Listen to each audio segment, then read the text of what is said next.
Bonjour à tous et bienvenue dans ce deuxième épisode de Legality Times, donc notre rendez-vous du dimanche après-midi à l'heure du thé. Deuxième épisode, après l'achat, la possession. Je suis enfin propriétaire de mon bien en Espagne. Que dois-je payer? Vous vous êtes acquitté de l'ITP, donc l'équivalent des droits de mutation, ou de la TVA si vous avez acheté dans le neuf. Vous avez votre bien. Première chose à payer et à payer annuellement au titre de la propriété, l'impôt foncier. Impuesto sobre bienes inmuebles.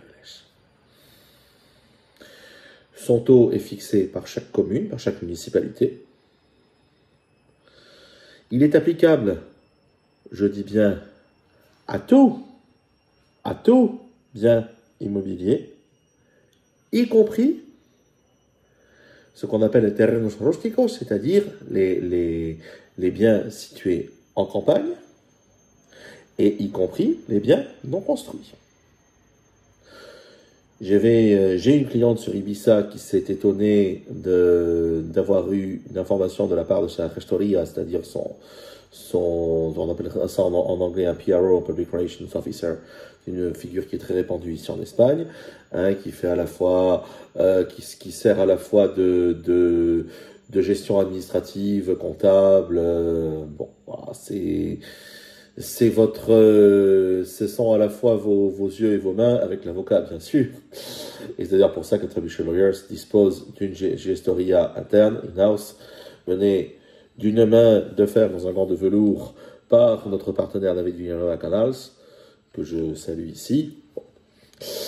Et c'est vrai que la gestoria est une figure importante, à la condition sine qua non, d'avoir les bons conseils. Et c'est vrai que j'ai une cliente sur Ibiza qui s'est mal fait conseiller par sa gestoria qui lui a soutenu dur comme fer qu'elle n'avait pas à payer le fameux IBI parce qu'elle disposait d'un terrain à la campagne et de surcroît non construit. Ce n'était pas vrai, et ce n'est pas vrai. Donc à partir du moment où vous êtes propriétaire, sauf s'il s'agit d'un bien de catégorie spéciale, si vous-même êtes une entité reconnue d'utilité publique et que vous exploitez ce bien dans ce cadre-là, vous allez payer votre IBI. Donc, paiement annuel, possibilité de le trimestrialiser et même récemment de le semestrialiser. Le paiement annuel a lieu début septembre. Bien faire attention parce que vous êtes susceptible, si vous ne le réglez pas, selon la réactivité de la municipalité, vous êtes susceptible, sans crier gare, de voir la municipalité faire une inscription préventive au registre de la propriété, qui est l'une des deux facettes de ce que nous on appellerait en France le cadastre, mais qui en réalité ici est l'une des deux parties du cadastre, entre guillemets, bicéphale, parce qu'encore une fois, vous avez le catastro, qui est un outil étatique, et puis vous avez le registre de la propriété, qui chez nous serait le cadastre, mais qui est un outil différent et distinct du cadastre, avec d'ailleurs un problème d'information et on va dire, de recoupement d'informations et de communication entre les deux entités qui est souvent chaotique. Donc, la municipalité, si vous ne payez pas votre IBI, fera une inscription de la dette, ce qu'on appelle un embargo preventivo, au registre de la propriété, et au bout de 10 ans, si ce n'est pas payé, elle peut vous saisir le bien. Même pour une petite dette-ouillette, puisqu'on en est aux blagounettes, on en est aux blagounettes de la mise en demeure de payer pour 0,00 € en France. J'avais vu ce cas récemment au cabinet. Mise en demeure avec menace de saisie sur bien d'un impôt foncier pour 0,00 €. Alors je ne sais pas si c'était une petite blagounette ou une petite baudruchette. Là, pour une petite détouillette de 10 000 €, pour peu que ce soit une collectivité publique qui soit votre créancière et au titre d'un impôt, on vous saisira le bien. On va vraiment faire très très très attention, savoir si vous n'avez pas un IBI en retard. Et le cas échéant, le payer rubis sur l'ongle.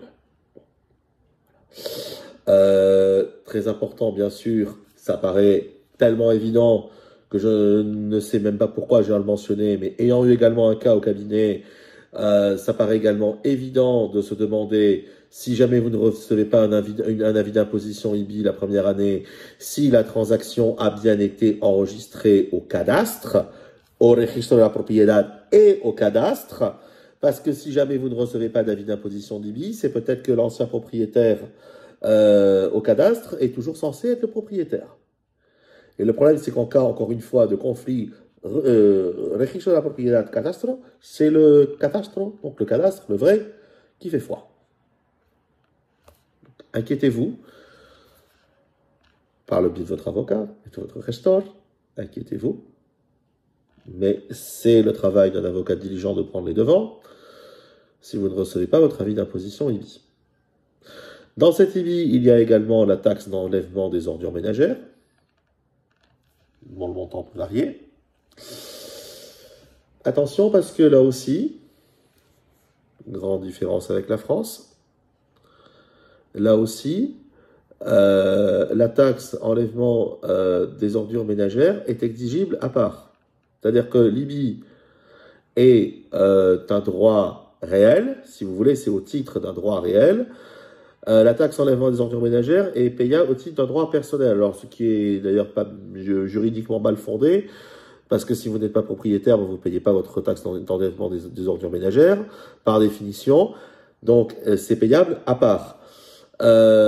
Attention, il vous est possible, en tant que propriétaire, de le répercuter à votre locataire. La loi 29-1994 le tolère. Il vous est également possible de répercuter cette taxe enlèvement des ordures ménagères, qui encore une fois est payable à part, taxa sobre basura, à votre locataire, à condition bien sûr de le mentionner dans le contrat et que votre locataire soit d'accord. Vous allez me dire, s'il n'est pas d'accord, ouais, enfin bon, il faut l'en informer. Ensuite, lorsque vous avez un terrain à bâtir, qu'est-ce que vous payez? Alors, au fur et à mesure de la construction, vous allez payer la taxe sur la plus-value qu'on a vu la dernière fois très rapidement. Vous allez la payer quand vous allez vendre votre bien.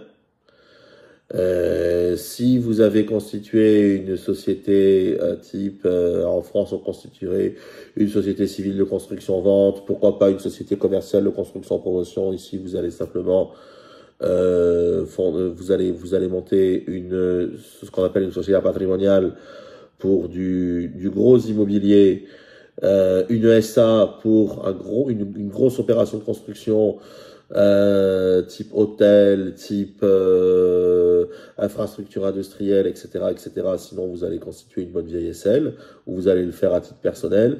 Et lorsque vous aurez vendu votre terrain à bâtir, vous allez payer l'impôt sur la plus-value dans l'année. Attention, s'il s'agit d'un aménagement spécial, type lotissement, ou si vous êtes en zone rurale, ou si vous êtes en zone protégée, équivalent loi littorale, équivalent ZPP, AUP, etc., zone de protection du patrimoine architectural, urbain et paysager. Si vous êtes dans une telle zone, on va vous demander de soit une taxe supplémentaire, donc pour que la municipalité ou la Diputación, qui est l'équivalent du Conseil général, procède à des aménagements, ou bien on va vous demander vous-même de faire ces aménagements, ou bien de céder carrément à la municipalité, en contrepartie, un pourcentage de votre terrain. C'est ce que font assez communément certaines communautés et certaines communes d'Ibiza et des Baléares en général, qui réclament un pourcentage du terrain, sur lequel c'est la condition pour donner le permis de construire ou le permis d'aménager. Condition sine qua non. Donc, il faut faire attention. La grande championne étant la mairie de Santa Eulalia del Rio, pour ne nommer que celle-là. Et donc, vous devez céder à titre gratuit une partie de votre terrain, tout simplement.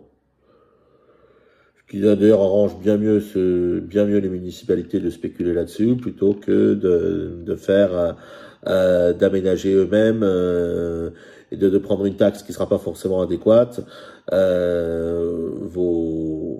procéder elle-même aux aménagements. Elle peut aussi y faire procéder d'office à vos frais. Donc, là encore, tout est question de bien savoir dans quelles conditions vous achetez votre terrain à bâtir, de bien déposer urbanistiquement parlant votre permis de construire et votre permis d'aménager, et d'entretenir une bonne communication avec la municipalité.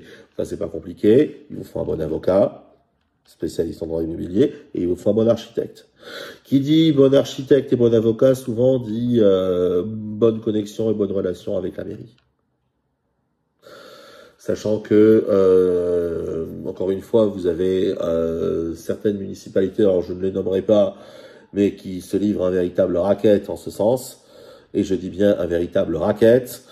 Je dirai pas où, je dirai pas lesquels, mais il y en a. C'est au bord de l'eau. Hein, et là, c'est mon deuxième dossier comme ça que je gère au cabinet et qui est un véritable enfer. Parce que c'est toujours... le permis de construire, le permis d'aménager remis au calendrier grec, et puis après c'est suspendu, et puis après c'est conditionné à ceci, à cela, on vous change les règles en cours de partie, enfin c'est un véritable enfer. Voilà. Donc partez bien muselé dès le départ quand vous achetez un terrain à bâtir. Lorsque vous avez votre bien et que vous le louez, là c'est la troisième partie de mon propos.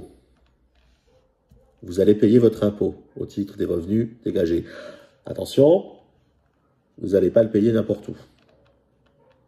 C'est-à-dire que la convention fiscale bilatérale franco-espagnole, on n'est pas sur le terrain du droit communautaire, on est sur le terrain du droit international public pur et dur, même si on a deux États membres de l'Union européenne. Donc c'est une convention bilatérale entre la France et l'Espagne qui gère la chose, qui est censée éliminer, je dis bien censée éliminer la double imposition. Là encore,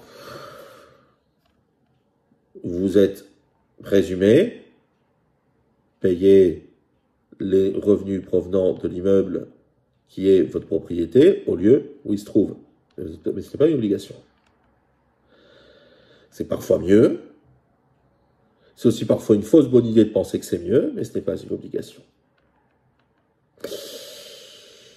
En tant que résident français, résident français, vous disposez d'un bien en Espagne que vous louez, vous générez des revenus, vous avez donc la faculté de les payer en Espagne en tant que non-résident, c'est-à-dire que vous payez, vous, non-résident fiscal espagnol, l'impôt en tant que non-résident, avec un taux forfaitaire qui parfois peut s'avérer fort désavantageux, 25%, ou bien vous déclarez en France des revenus locatifs provenant de l'étranger. Encore une fois, vous louez du non meublé, vous êtes sur des revenus fonciers. Vous louez meublé, vous êtes sur des bénéfices industriels et commerciaux. Donc attention, ce n'est pas la même catégorie ni le même taux d'imposition. Enfin, si vous louez à titre personnel, ça se fondra dans vos revenus, mais le barème n'est pas le même. Et c'est là où je vous dis de faire attention, parce que on a toujours peur de sauter une tranche. On a toujours peur. Le fisc français fait très peur. Et à raison, on a toujours peur de se faire tomber sur les reins en déclarant des revenus provenant de l'étranger. Et on préfère les déclarer en Espagne. Attention à ce que ce soit pas, encore une fois, attention à ce que ce soit pas un piège de vous acquitter en Espagne au taux fort non résident, et ensuite de justifier en France d'avoir déclaré vos impôts en Espagne. Alors, aussi longtemps que vous avez d'avoir déclaré vos revenus et payé vos impôts en Espagne, pardon, alors aussi longtemps que c'est fait, ils ne peuvent pas vous le réclamer deux fois. Par contre, il faut prendre le soin de justifier a priori en amont de ce changement, parce que les impôts ni français ni espagnols ne sont pas devins, donc ils ne font pas présumer que vous l'avez fait. Et encore une fois,